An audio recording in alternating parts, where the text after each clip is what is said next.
नमस्कार दोस्तों, मैं प्रमोद कुमार गर्ग एडवांस क्लासेस कोटा के इस डिजिटल प्लेटफॉर्म पर आपका हार्दिक अभिनंदन व स्वागत करता हूं।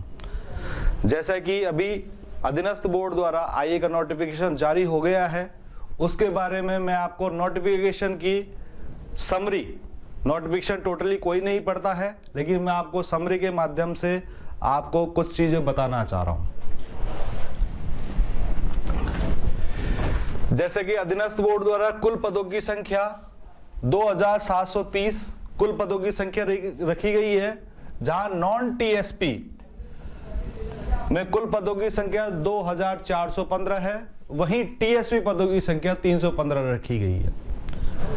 अगर एलिजिबिलिटी क्राइटेरिया की बात करते हैं तो बीई और बीटेक या तो कंप्यूटर साइंस में हो, या आईटी इंफॉर्मेशन टेक्नोलॉजी में हो, या electronics and communication and it's related branch. इसका मतलब है अगर डिग्री में इलेक्ट्रॉनिक्स से संबंधित कोई भी ब्रांच हो, जैसे electronics instrumentation and control, electronics and electrical engineering, या डिग्री में अगर इलेक्ट्रॉनिक्स जुड़ा हुआ है तो वो सभी इसके पात्र होंगे, वो एग्जाम दे सकते हैं। एमई एमटेक, सीएसआईटी और ईसी, इसके अलावा बीसीए एमसीए भी एलिजिबल हैं। बीएससी या तो कंप्यूटर साइंस में हो, या आईटी में हो, या कंप्यूटर एप्लीकेशन में हो, तो वो इसके पात्र होंगे। अगर किसी ने नॉर्मली बीएससी किया हुआ है तो वो इसके पात्र नहीं होंगे। ये क्लियरली मेंशन है कि बीएससी की डिग्री में आपका या तो कंप्यूटर साइंस लिखा हुआ होगा, या आईटी लिखा हुआ होगा, या कंप्यूटर एप्लीकेशन लिखा हुआ होगा, तो ही वो इसका फॉर्म भर सकते हैं। अगला, अगर किसी विद्यार्थी ने ग्रेजुएशन जैसे कि बीए, बीएससी, बीकॉम इत्यादि, इसके अलावा ग्रेजुएशन के साथ साथ आपको 1 ईयर का कंप्यूटर डिप्लोमा कोर्स होना चाहिए।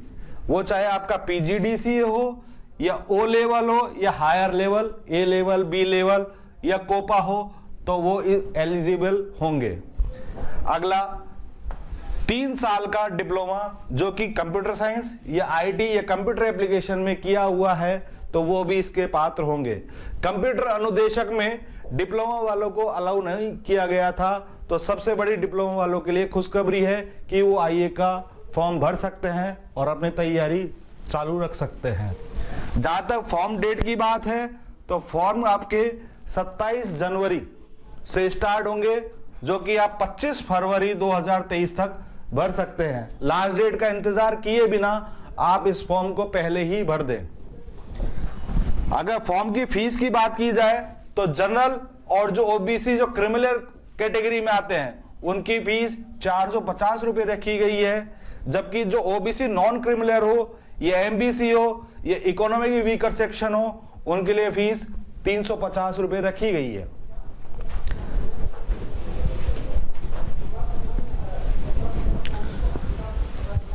अगला देखिएगा, एससी और एसटी के लिए जो फीस रखी गई है वो 250 रुपए रखी गई है।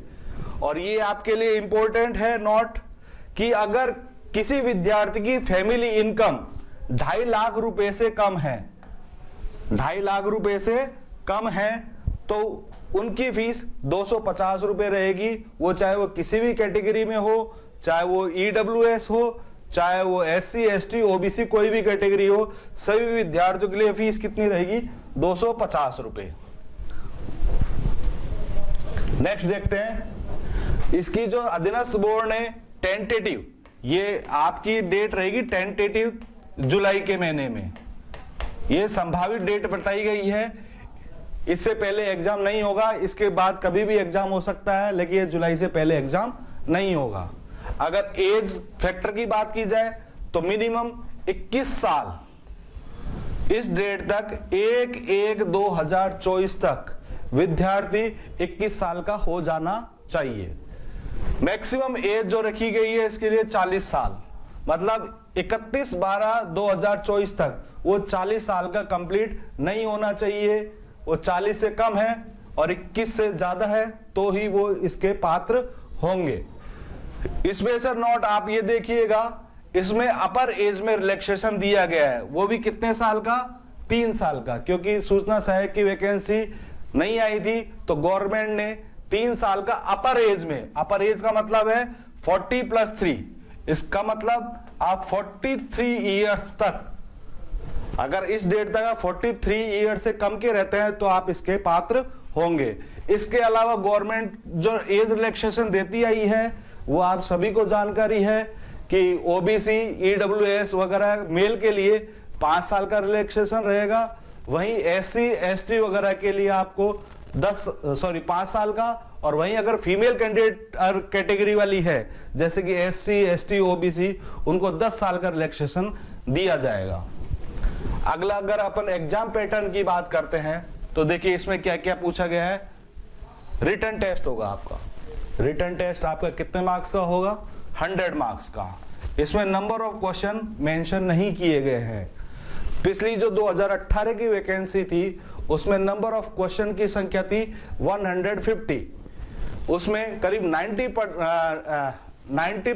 60% क्वेश्चन कंप्यूटर के आए थे, जबकि 40% जो सब्जेक्ट है वो अदर के आए थे। जो टोटल टाइम ड्यूरेशन रखा गया है वो 3 घंटे का रखा गया है। संभवतः इस बार भी 150 क्वेश्चन आने चाहिए, लेकिन नोटिफिकेशन में कोई चीज मेंशन नहीं की गई है। नोटिफिकेशन में यहां तक मेंशन नहीं किया गया है कि इसमें नेगेटिव मार्किंग होगी या नहीं होगी। जब आप पेपर देखेंगे तभी इसके बारे में आपको पता चलेगा, या हो सकता है कि आने वाले दिनों में बोर्ड की तरफ से इसके लिए कुछ नया अमेंडमेंट आपको जारी कर दिया जाए। रिटन टेस्ट जितने कैंडिडेट पास होंगे इसके 3 गुना, जैसे कि उनको 2730 पद लेने हैं। कितने पोस्ट है टोटल? 2730। इसका 3 गुना हो जाता है करीब करीब 8190 पद। ये टाइपिंग के लिए क्वालिफाई करेंगे, और याद रखिएगा ये टाइपिंग टेस्ट केवल और केवल क्वालिफाई रहेगा। इसके मार्क्स, मेन मार्क्स ये रिटन टेस्ट में ऐड नहीं होंगे। जो मेरिट बनेगी वो आपकी इसी आधार पर बनेगी। टाइपिंग टेस्ट के लिए आपको हिंदी तथा इंग्लिश में 20 वर्ड्स पर मिनट, इसका मतलब हिंदी के लिए आपको टोटल 15 मिनट मिलेंगे और इंग्लिश के लिए भी 15 मिनट मिलेंगे, जिसमें आपको टोटल 300 वर्ड टाइप करने रहेंगे। याद रखिएगा दोनों लैंग्वेज में आपको टाइपिंग आनी ही चाहिए। इसके अलावा जो स्पेशल नोट है, ये नोट को आप विशेष रूप से देखें। अगर मिनिमम जो पासिंग मार्क्स रखा गया है वो कितना रखा गया है? जनरल और ओबीसी के लिए 40%, वहीं अदर कैटेगरी एससी, एसटी वगैरह के लिए ये रखा गया है 36%। अगर हम ये मान के चलते हैं कि कुल बच्चों के ये क्राइटेरिया पूरा नहीं होता है, तो गवर्नमेंट इस विज्ञप्ति को भरने के लिए मैक्सिमम कितने मार्क्स का बोनस दे सकती है? 3 मार्क्स का मैक्सिमम। अगर वो सीट भरना चाहती है तो ये डिपेंड करेगा बोर्ड के ऊपर। अगर हम सब्जेक्ट की बात करें कि इस एग्जाम में क्या क्या सब्जेक्ट आएंगे, तो सबसे पहले आप सभी को पता है सबसे मेन इंपॉर्टेंट सब्जेक्ट आपका क्या रहेगा? कंप्यूटर। विगत जो भर्तियां हैं 2018 हो चाहे 2013 हो, उसमें सबसे ज्यादा वेटेज किसका रहा था? कंप्यूटर। करीब 60% प्रश्न आपके इसी सब्जेक्ट से पूछे गए थे। जबकि कंप्यूटर के बाद जो सेकंड इंपॉर्टेंट पार्ट रहेगा वो आपका रीजनिंग का रहेगा। रीजनिंग जो पिछली बार करीब 25 से 30 क्वेश्चन 150 में से करीब 90 प्रश्न आपके कंप्यूटर से पूछे गए थे, 25 से 30 प्रश्न आपके रीजनिंग के पूछे गए थे, और बाकी क्वेश्चन आपका राजस्थान जीके, इंडियन जीके और करंट अफेयर से संबंधित था। राजस्थान जीके में आपको जैसे ज्योग्राफी, हिस्ट्री, राजस्थान का कल्चर, राजस्थान की इकोनॉमिक्स और राजस्थान की पॉलिटी, ये आपको राजस्थान जीके में कवर मिलेगा। वहीं आपको इंडियन जीके के अंदर आपका इंडियन हिस्ट्री, इंडियन ज्योग्राफी, भारतीय संविधान और भारतीय इकोनॉमिक्स, लेकिन आपको पढ़ाया जाएगा बेसिक। इसमें बेसिक ही पूछा जाता है। मेनली आपको जो सब्जेक्ट इसके लिए कवर करना है, सबसे इंपॉर्टेंट पार्ट आपका कंप्यूटर रहेगा, सेकंड इंपॉर्टेंट पार्ट आपका रीजनिंग रहेगा, थर्ड इंपॉर्टेंट पार्ट आपका राजस्थान जीके रहेगा, और फोर्थ जो सबसे इंपॉर्टेंट पार्ट रहेगा वो आपका करंट अफेयर रहेगा।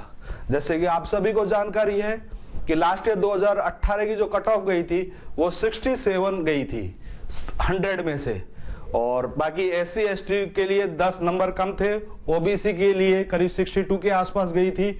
तो आपको ये देखना है कि क्या क्या इंपॉर्टेंट रहेगा, और कोई भी आपको टेक्निकल संबंधी या किसी भी प्रकार की जानकारी चाहिए तो आप मेरा नंबर नोट कर सकते हैं। मेरा नंबर है 8058837997, और मेरा नाम, जैसे कि मैंने आपको पहले ही बताया था, मेरा नाम है प्रमोद कुमार गर्ग।